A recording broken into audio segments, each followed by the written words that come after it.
weight gave way. Each wheel on the Concorde spins at over 1,200 revolutions per minute during takeoff, storing massive amounts of kinetic energy.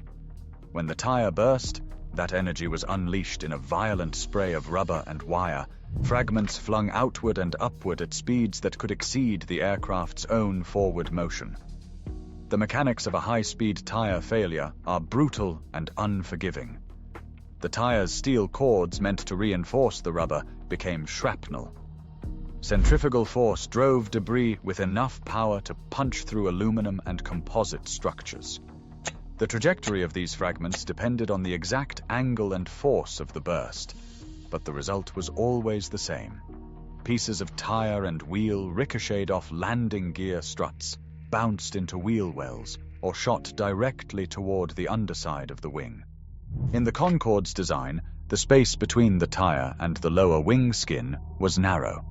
With the aircraft loaded for a transatlantic flight, every ounce pressed the wheels harder against the pavement. The collision with the titanium strip triggered a chain reaction in milliseconds.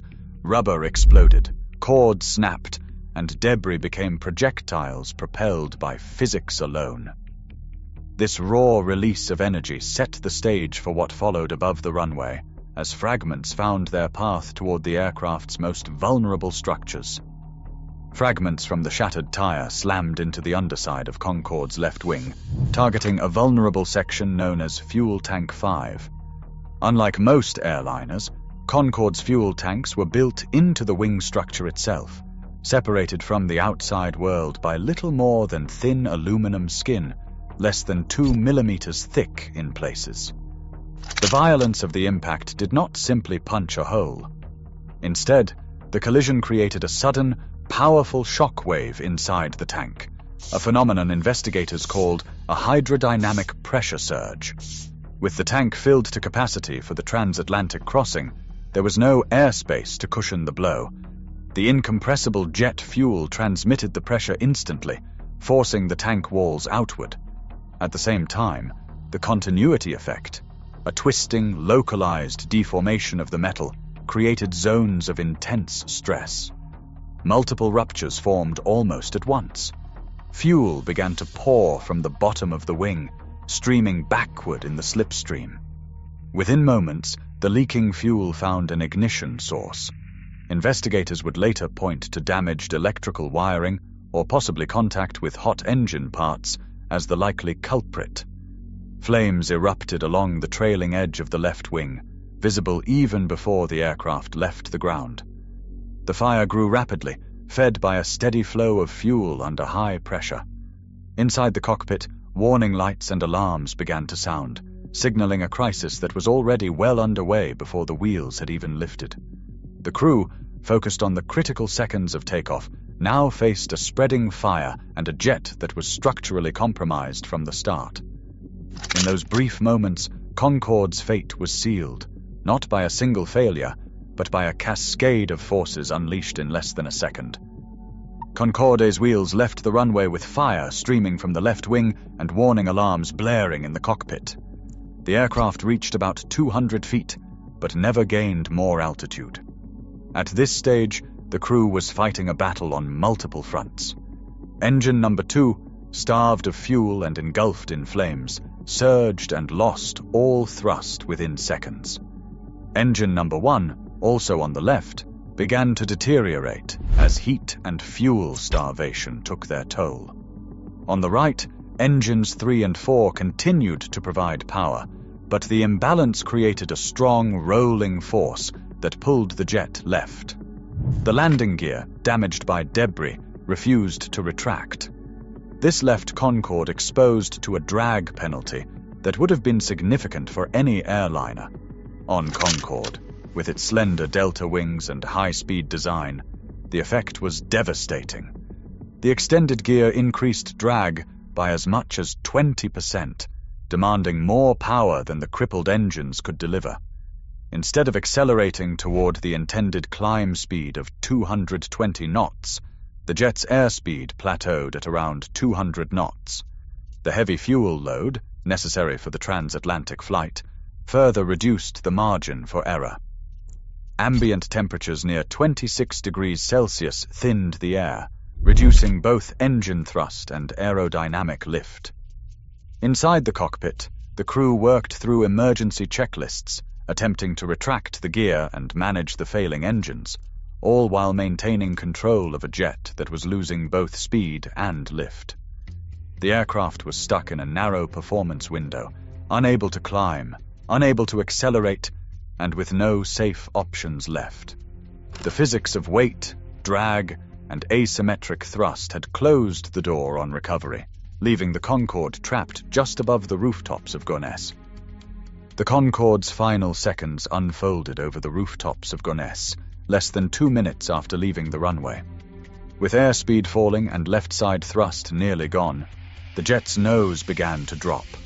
The left bank steepened as the pilot struggled for control, but the aerodynamic limits had already been exceeded.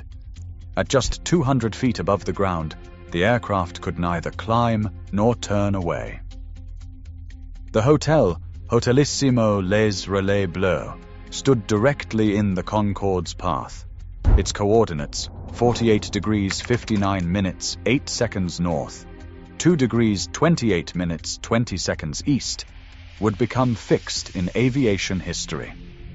The jet struck the hotel at high speed, wings nearly level, but with a steep downward angle. The impact was devastating.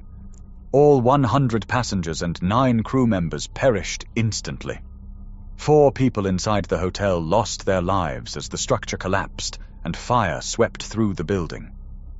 The crash site, a modest suburban block just beyond the airport's perimeter, was consumed by smoke and flames within moments. Emergency crews arrived quickly, but the destruction left no chance for rescue. From the moment the tire struck debris to the instant of impact, only about 90 seconds had passed. In that brief window, a chain of mechanical failures and physical forces converged with irreversible consequence. The loss of 113 lives in Gonesse would stand as a stark reminder of how fragile the margins of flight can be and how quickly catastrophe can unfold. Inside the BEA laboratories, investigators faced an intricate puzzle. How could a single tire burst bring down a supersonic airliner? Their work began with the battered remains of fuel tank number 5. Metallurgical analysis revealed ruptures that flared outward, not inward, a sign that the force came from within the tank itself. Engineers recreated the event using full-scale tank sections filled to capacity, replicating the exact conditions of the Concorde's final takeoff.